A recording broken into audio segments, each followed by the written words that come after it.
आज का टॉपिक है फ्रैक्शंस। फ्रैक्शन डेफिनेशन हमें याद नहीं करनी है, हमें पता होना चाहिए। जैसे कि मैं बात कर रहा हूँ एक के दो पार्ट, एक को अगर दो पार्ट में डिवाइड करूंगा, I am talking about fractions. Fraction क्या, 1/2 इज द फ्रैक्शन। मेरे 10 में से 5 मार्क्स आए, you talking about the fraction, right. ऊपर वाले नंबर को न्यूमरेटर बोलते हैं, नीचे वाले नंबर को डिनोमिनेटर बोलते हैं। इसकी कुछ टर्म्स, मैंने क्या कहा था शुरुआत में, बेसिक सीखते हुए अगर हम टर्म्स को सीख लें, मैथ्स की टर्म्स को अगर आप सीख लेते हैं तो मैथ्स करने में बहुत आसानी होती है। और जब एक चीज़ समझ में आनी शुरू हो जाती है तो आपके लिए उसमें एक्सीलेंस अचीव करना बहुत आसान हो जाता है। तो देखिए, अब बात करते हैं यूनिट फ्रैक्शंस की। जिसका भी न्यूमरेटर 1 होगा तो उसको हम बोलेंगे यूनिट फ्रैक्शंस। एग्जाम्पल 1/2, 1/3, 1/4। यहाँ पे हर एक नंबर का जो न्यूमरेटर है वो 1 है। Next, proper fractions. जब न्यूमरेटर छोटा होता है डिनोमिनेटर से तो वो बनता है प्रॉपर फ्रैक्शंस। एग्जाम्पल के तौर पर 3/4, 2/3, 8/10। हेयर न्यूमरेटर 3 जो है वो 4 से छोटा है, 2 जो है 3 से छोटा है, 8 जो है 10 से छोटा है। तो मतलब जो हमारी कंडीशन थी, न्यूमरेटर जो है हमारा डिनोमिनेटर से छोटा होता है, यहाँ पे फुलफिल हो जाती है। इम्प्रॉपर फ्रैक्शंस की बात करते हैं जब आपका न्यूमरेटर ग्रेटर या इक्वल हो। साइन को देखिए, समझिए साइन को, इनइक्वालिटीज का साइन है। न्यूमरेटर जब आपका ग्रेटर और इक्वल हो डिनोमिनेटर के, तब वो कहलाता है इम्प्रॉपर फ्रैक्शंस। एक क्वेश्चन दे रहा हूं, व्हाट इज वल्गर फ्रैक्शन? ये आप मुझे ढूंढ के कमेंट करिएगा। एग्जाम्पल के तौर पे देखिए, इम्प्रॉपर फ्रैक्शन का 4/4, 4/3, 5/4। यहाँ पे न्यूमरेटर या तो इक्वल है या तो बड़ा है। बात करते हैं मिक्स्ड फ्रैक्शन की। जब आप कभी किसी क्वेश्चन को डिवाइड करते हैं, फॉर एग्जाम्पल अगर आप 5 को 4 से डिवाइड करते हैं, 4 1s are 4, remainder is 1, so here you have written it as a mixed fraction। लिख सकते हैं आप इसको।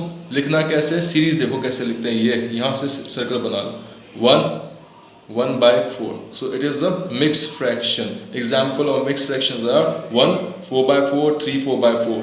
चलिए कुछ फैक्ट बताता हूँ जो आपके टीचर बताने वाले नहीं, उनको लगेगा टाइम वेस्ट हो रहा है, लेकिन पता तो हो पढ़ा क्या है, कहाँ से एक चीज़ डिराइव हुई है। Fractions has been derived from the Latin fractus, जिसका मतलब होता है broken, टूटा हुआ। अभी देखिए, फ्रैक्टस जो है डिराइव कहाँ से हुआ, एक लेटिन वर्ड है, ठीक है। कुछ ना पता हो तो मान लो ग्रीक और लेटिन से ही हुआ, ठीक है, पर यहाँ पे फैक्ट है लेटिन से इसको ओरिजिनेट किया गया, डिराइव हुआ। फ्रैक्टस वर्ड से बना जिसका मतलब होता है टूटा हुआ, broken.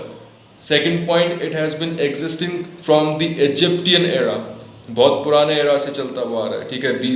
BCE, before Christ era, Egyptian era, which is known to be one of the oldest civilize society. जो वर्ल्ड में एक सबसे बहुत पुरानी सिविलाइजेशन सोसाइटी है, वहाँ से ये वर्ड ओरिजिनेट हुआ। एक्चुअली ये लोग फ्रैक्शंस को रिगार्ड करते ही नहीं थे नंबर, ये फ्रैक्शन को नंबर्स ही नहीं मानते थे। In fact they were use to compare the whole numbers with one another. ये क्या करते थे, होल नंबर को दूसरे नंबर के साथ कंपेयर करने के लिए फ्रैक्शन का यूज करते थे। ये बात तो हुई फ्रैक्शंस की। अब आते हैं क्लास 9th के क्वेश्चन में, RD शर्मा का पहला क्वेश्चन।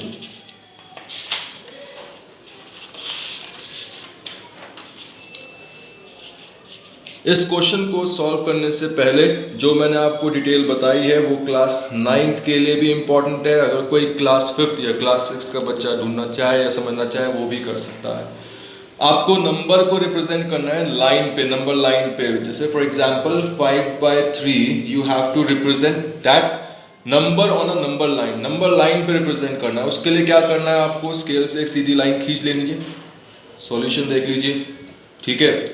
इसीलिए ताकि अब देखिए ये अपने आप में क्या एक फ्रैक्शन है कि नहीं, और ये कौन सा फ्रैक्शन है बता सकते हैं आप? वीडियो में कमेंट जरूर करिएगा, ये कौन सा फ्रैक्शन है, प्रॉपर है या इम्प्रॉपर फ्रैक्शन है। मैंने आपको पीछे डिटेल दे दी है। देखिए ये नंबर लाइन में हम इसको रिप्रेजेंट करेंगे, एरो बनाए, इट मीन्स देखिए अब यहाँ पे हमारे पास कितने 5/3। तो आपको पता है इंटीजर्स, मेरी पहली वीडियोस में मैंने आपको बताया है कि नंबर लाइन पे अगर हम इंटीजर्स को रिप्रेजेंट करते हैं तो कैसे करते हैं। मान लीजिए ये 0 है, ठीक है, तो यहाँ पे सारे कौन से नंबर्स होते हैं, पॉजिटिव नंबर्स, और यहाँ पे कौन से होते हैं, नेगेटिव नंबर्स, राइट। तो अभी क्या बोल रहा है, 5 का तीसरा पार्ट, 5 का थर्ड पोर्शन, 5/3, 5 का थर्ड पोर्शन।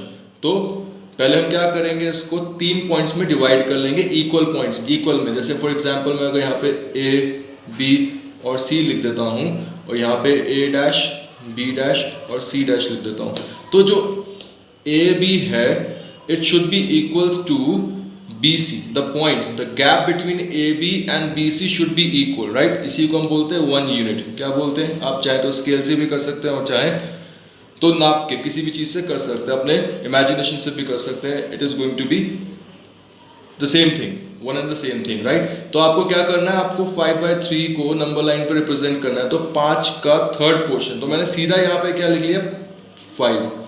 अब 5 का थर्ड पोर्शन, तो यहाँ पे डॉट बना लेते हैं, 1 2 and 3, ये हो गया 5 का थर्ड पोर्शन, तो ये हो गया 5/3। और यही इसी चीज को नेगेटिव में भी कर लेते हैं, 5 लिखते हैं, ये क्या था 1 2 3, that is going to be 3 - 5/3। Very simple thing. पता नहीं टीचर्स को कॉम्प्लिकेट क्यों करते हैं, आप ज्यादा पढ़ेंगे कंफ्यूज होंगे।